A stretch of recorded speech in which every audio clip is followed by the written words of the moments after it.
দিলীপ ঘোষের বাংলোয় হামলা, দিলীপ ঘোষের জামা প্যান্ট খোলার হুঁশিয়ারিও দিয়েছিলেন এবং দিলীপ ঘোষের বাংলোতে আজকে হামলা চালানোর ঘেরাওয়ের হুঁশিয়ারি দিয়েছিলেন। কিন্তু তারপরে দেখা গেল দিলীপ ঘোষের অনুপস্থিতিতেই আজকে বাংলোয় দিলীপ ঘোষ সাংসদ তার বাড়িতে হামলা ভাঙচুর, গেট ভেঙে ঢুকে পড়লেন আন্দোলনকারীরা। দিলীপ ঘোষের বিরুদ্ধে এফআইআর করা হবে যদি নিঃশর্ত ক্ষমা না চান। ৬২ বছরের নাবালক বুজুর্গ বাচ্চা দিলীপ ঘোষ এই রেড রোডে নামাজ পড়ার জন্য যদি মুসলমানদের যদি বাংলাদেশ কিংবা পাকিস্তানে যেতে হয়, তাহলে তুমি কোন হরিদাস পাল হেন মানে নাবালক বুজুর্গ বাচ্চা দিলীপ ঘোষ? তাহলে তোমার যদি যোগাসন করতেই হয় এই রেড রোডে ৭ দিন মানে রাস্তা জাম করে নয়, যদি তোমাকে যোগাসন করতে হয় তাহলে তুমি কিন্তু ফিলিপিনে কিংবা চীনে চলে যাও। এই ভারতবর্ষটা যোগাসনের জন্য না। দিলীপ ঘোষ কোথাকার কোন হরিদাস পাল যে উনি এই কথা বলতে পারেন? উনি যে ধরনের কথা বলে থাকেন ওই ধরনের কথা মানে মনে রাখা উচিত ওনার। উনি মন্ত্রী হয়েছেন সংবিধানের নামে শপথ গ্রহণ করে। সংবিধানটা ভালো করে পড়ে আসতে বলুন, কোন হরিদাস পাল, কে কোথাকার হরিদাস পাল, তারপর ভালো করে বুঝে যাবেন। এই বিজেপির সরকার ক্ষমতায় আসার আগে বলেছিল রান্নার গ্যাসের দাম যে মাসে সরকারে আসবে তার পরের মাসের 1 তারিখ থেকে রান্নার গ্যাসের দাম হয়ে যাবে 450 টাকা। কি বলেছিল রাজ্যের সরকার সেস তুলে নেবে, 2 টাকা দরে তেল বিক্রি হবে, জ্বালানি তেল 2 টাকা দরে বিক্রি হবে, পেট্রোল ডিজেল। এই তো বলেছিল। এখনো শুভেন্দু অধিকারীর পুরনো ভিডিও খুঁজলে সমস্ত পাওয়া যাবে। বলেছিল হকার উচ্ছেদ হলে আগে গিয়ে বুলডোজারের সামনে দাঁড়াবো। যা বলে এসেছিল, গরিব মানুষের জন্য যা প্রতিশ্রুতি ছিল একটা রক্ষা করেনি। গোটাটা একদম বড়লোকের হয়ে কাজ করে চলেছে। অন্নপূর্ণা ভান্ডারের ফর্ম নিয়ে হাজার রকমের হচ্ছে যে তার শর্ত আসছে। আয়ুষ্মান ভারতের ফর্ম নিয়ে হাজার রকমের শর্ত আসছে। তাহলে বোঝাই যাচ্ছে সমস্যাটা যানজটের ছিল না, সমস্যাটা আসলে একটা সম্প্রদায়কে নির্দিষ্টভাবে আদারাইজ করা। মুসলমান মানুষেরা যদি 2 ঘন্টার জন্য নামাজ পড়ে তাহলে শহরের মানুষের প্রচণ্ড মানে কি বলবো চলাচলে সমস্যা হয়ে যেতে পারছে। কিন্তু 7 দিন ধরে মানে প্রধানমন্ত্রী এসে রেড রোডে যোগাসন করবেন, 7 দিন ধরে রেড রোড বন্ধ থাকবে, সেবেলা রাস্তায় মানে যান চলাচলে মানে সমস্যা হচ্ছে না। সেই জায়গায় যাই হোক মুসলমানদেরকে ভিলিফাই করার জন্য ওনারা নামাজ বন্ধ করেছিলেন। এখন যানজটের সমস্যা, এখন 7 দিনের জন্য ওই রেড রোড শুধু না, রেড রোডের গোটা ধর্মতলার ওই চত্বরটা বন্ধ থাকবে। প্রায় 7টা না 9টা রাস্তা ওরা বন্ধ রাখার নিদান দিয়েছে। এবং তাজ্জব করার মতো বিষয়, 21 তারিখে নিটের রি-এক্সামিনেশন আছে, যে পরীক্ষার প্রশ্নপত্র ওনারা বারবার লিক করে দেন। তো সেই পরীক্ষা আছে, পরীক্ষার দিন ছাত্রছাত্রীরা বিপদে পড়বে, কিন্তু তাতে ওনাদের কোনো যায় আসছে না। বিজেপির কিছু নেতা নেত্রী সকাল বিকাল গরুর মুখ দিয়ে গার্গেল করতে করতে গলা পরিষ্কার করার জন্য ওই গরুর মুখ দিয়ে গার্গেল করছে। এই মানুষগুলো কি হিন্দু নয়? বলছে হিন্দু খাতরে মে হ্যায়। এত মানুষের মধ্যে কতজন হিন্দু আছেন হাত তুলুন তো। তাহলে এত হিন্দুকে বিপদে ফেলছে কারা? যারা কেন্দ্রে আর রাজ্যে এখন ক্ষমতায় বসে আছে, এত হিন্দুকে বিপদে ফেলছে তারা। যদি চক্ষু লজ্জা না থাকে, আয়নার সামনে দাঁড়ানোর সাহস না থাকে, মানুষের সামনে মানুষ ঘাড় ধরে মাথা নিচু করাবে। আমি 4টে লাইন লিখেছিলাম কয়েকদিন আগে, এই 4টে লাইন বলে আমি মঞ্চ থেকে নামবো। জন্ম যদি হিন্দু কুলে, ভোট দাও পদ্ম ফুলে। জন্ম যদি হিন্দু কুলে, ভোট দাও পদ্ম ফুলে।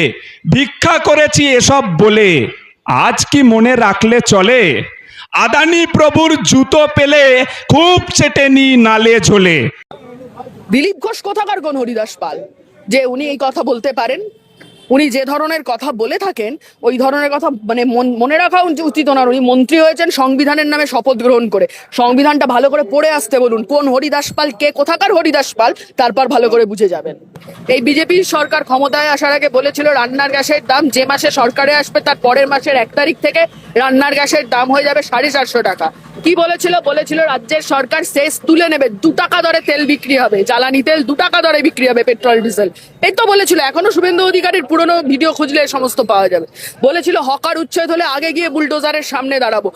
যা বলে এসেছিল, গরিব মানুষের জন্য যা প্রতিশ্রুতি ছিল একটা রক্ষা করেনি। গোটাটা একদম বড়লোকের হয়ে কাজ করে চলেছে।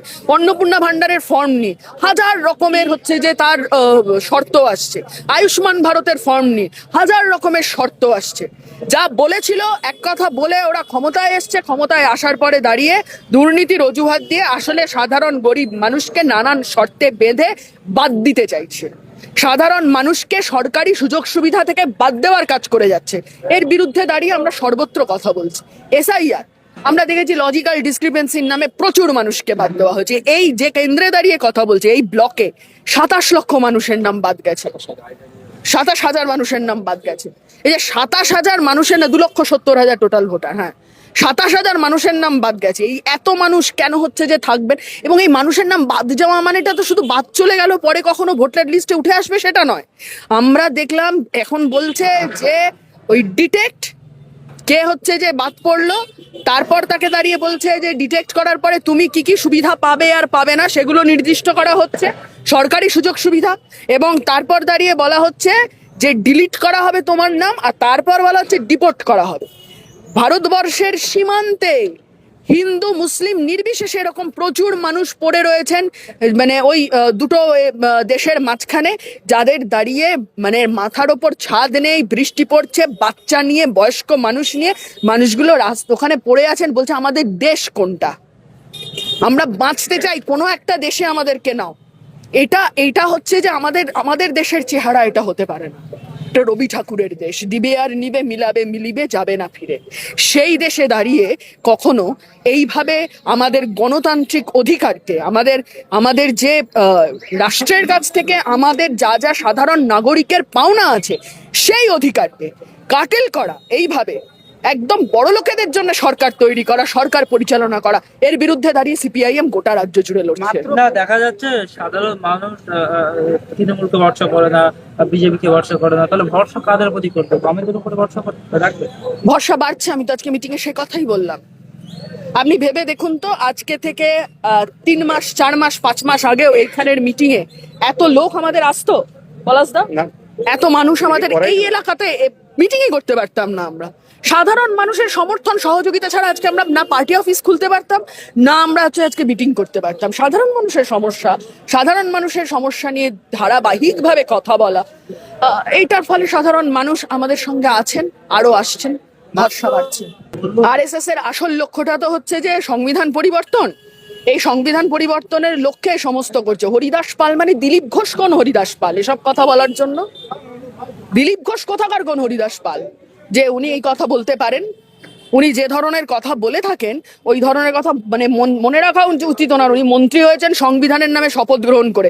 সংবিধানটা ভালো করে পড়ে আসতে বলুন, কোন হরিদাস পাল, কে কোথাকার হরিদাস পাল, তারপর ভালো করে বুঝে যাবেন।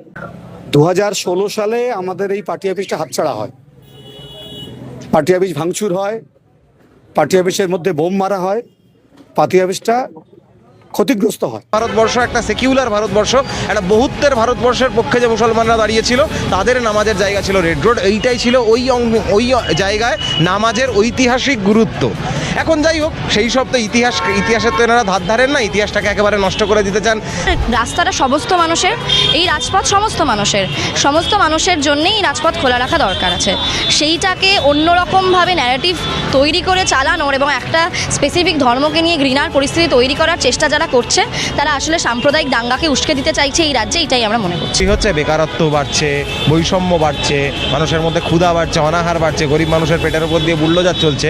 এই ক্ষোভটাকে একটা অন্য দিকে চালিত করতে হবে, এটাই বিজেপি আরএসএস এর একেবারে পলিটিক্যাল ব্লুপ্রিন্ট। সেই জায়গা থেকে সেটা তারা মুসলমানদের দিকে ঘুরিয়ে দিতে চায়, দেশের সিংহভাগ মানুষের ক্ষোভটাকে মুসলমানদের দিকে নিক্ষিপ্ত করতে চায়। সেই জন্য মুসলমানদের নিয়ে নানা প্রকার ইস্যু তারা তুলে আনে। বাদিমান অর্থাৎ এই হিন্দু মুসলিম বিভাজন সৃষ্টি করা, এইটা তো মানে একসময় ইংরেজরা করে গেছিল, আজকে সেই বিজেপি সরকার একই জিনিস করছে। কোনো রাস্তায় যানজট হচ্ছে বলে নামাজিদের তুলে দিচ্ছে, এইটা ওনাদের লক্ষ্যই না। ওনাদের লক্ষ্য হিন্দু মুসলমান একটা ওই বাইনারি ক্রিয়েট করে রাখা, মারামারিটা জিইয়ে রাখা, বিভেদটা জিইয়ে রাখা, যাতে করে ওনারা 100 রকম মানুষের ক্ষতি করেও ভোটটাকে নিজেদের দিকে জড়ো করতে পারে। তাহলে আইনের কথা যদি আমি মানি, যদি কেউ রেড রোডে নামাজ পড়তে না পারেন ভালো কথা, তাহলে সেখানে যোগ দিবসও রাস্তা আটকে কখনো করা উচিত না, তাহলে সেখানে ক্রিসমাসও কখনো রাস্তা আটকে করা উচিত না। তুমি প্রধানমন্ত্রী মুখ্যমন্ত্রী বলে তোমার 7 খুন মাপ হবে। রেড রোডে নামাজ পড়া হতো, সেই নামাজ 2026-এ রাজ্য সরকার দ্বারা বন্ধ করে দেওয়া হয়েছে। কারণ তারা বলেছিলেন যে কারণ হিসাবে রেড রোড কোনোভাবেই বন্ধ রাখা যাবে না, কিন্তু যোগা দিবসের জন্য রেড রোড টানা 7 দিন বন্ধ থাকবে। আর তার জেরেই নানা প্রশ্ন উঠছে যে হিন্দু এবং মুসলিম সম্প্রদায়ের মধ্যে এরকম বিচারিতা কেন করছে রাজ্য সরকার। নরেন্দ্র মোদী তিনি আসবেন 21 তারিখে এবং তার জন্যই যে মঞ্চ তৈরি করা হয়েছে সেই মঞ্চের জন্য টানা পুলিশি পাহারা দেওয়া হচ্ছে এবং রীতিমতো টানা 7 দিন বন্ধ রাখা হয়েছে রেড রোড। এবং এই নিয়েই কার্যত এসএফআই এর ছাত্রছাত্রীদের কর্মীদের প্রশ্নবিদ্ধ করা হলো। এই বিচারিতাকে নিয়ে তারা ঠিক কি বলছেন দেখুন জিআই এর পর্দায়। সম্প্রদায় যখন 2 ঘন্টার জন্য নামাজ পড়তো তখন বিজেপি সরকারের নানা সমস্যা হতো, বলা হতো যে কোনো ধর্মীয় কারণের জন্য রেড রোড বন্ধ করা যাবে না। এখন তারা যোগ দিবসের জন্য টানা 7 দিন রেড রোড বন্ধ রেখেছেন, কি বলবেন?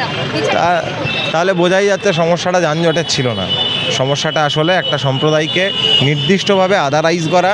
আসলে মানুষের মধ্যে তো ক্ষোভ তৈরি হচ্ছে, বেকারত্ব বাড়ছে, বৈষম্য বাড়ছে, মানুষের মধ্যে ক্ষুধা বাড়ছে, অনাহার বাড়ছে, গরিব মানুষের পেটের উপর দিয়ে বুল্ডোজার চলছে। এই ক্ষোভটাকে একটা অন্য দিকে চালিত করতে হবে, এটাই বিজেপি আরএসএসের একেবারে পলিটিক্যাল ব্লুপ্রিন্ট। সেই জায়গা থেকে সেটা তারা মুসলমানদের দিকে ঘুরিয়ে দিতে চায়, দেশের সিংহভাগ মানুষের ক্ষোভটাকে মুসলমানদের দিকে নিক্ষিপ্ত করতে চায়। সেই জন্য মুসলমানদের নিয়ে নানা প্রকার ইস্যু তারা তুলে আনে। এই রেড রোডে আজকে থেকে তো নামাজ হতো না, 1947 বা তারও আগে থেকে নামাজ হতো। এমনকি ভারতবর্ষের স্বাধীনতা সংগ্রামে ভারতের যখন আর কি দ্বিজাতি তত্ত্বের ভিত্তিতে দেশ ভাগ হচ্ছে, যারা ভারতপন্থী মুসলিম ছিল তারা ওই শহীদ মিনার ময়দানে আগে ওই সংঘবদ্ধভাবে নামাজ হতো, সেখান থেকে সরে এসে ভারতপন্থী মুসলমানরা ঠিক করলো তারা রেড রোডে নামাজ পড়বে। তার মানে ভারত পাকিস্তান বিভাজনের সময় একটা ইন্টিগ্রেটেড ভারতবর্ষ, একটা সর্বধর্ম সমন্বয়ের ভারতবর্ষ, একটা সেকিউলার ভারতবর্ষ, একটা বহুত্বের ভারতবর্ষের পক্ষে যে মুসলমানরা দাঁড়িয়েছিল তাদের নামাজের জায়গা ছিল রেড রোড। এইটাই ছিল ওই জায়গায় নামাজের ঐতিহাসিক গুরুত্ব। এখন যাই হোক, সেই সব তো ইতিহাসের তো এনারা ধার ধারেন না, ইতিহাসটাকে একেবারে নষ্ট করে দিতে চান, ইতিহাস ইনভেন্ট করেন, পুনর্লিখন করেন না। সেই জায়গায় যাই হোক, মুসলমানদেরকে ভিলিফাই করার জন্য ওনারা নামাজ বন্ধ করেছিলেন। এখন যানজটের সমস্যা, এখন 7 দিনের জন্য ওই রেড রোড শুধু না, রেড রোডের গোটা ধর্মতলার ওই চত্বরটা বন্ধ থাকবে। প্রায় 7টা না 9টা রাস্তা ওরা বন্ধ রাখার নিদান দিয়েছে। এবং তাজ্জব করার মতো বিষয়, 21 তারিখে নিটের রি এক্সামিনেশন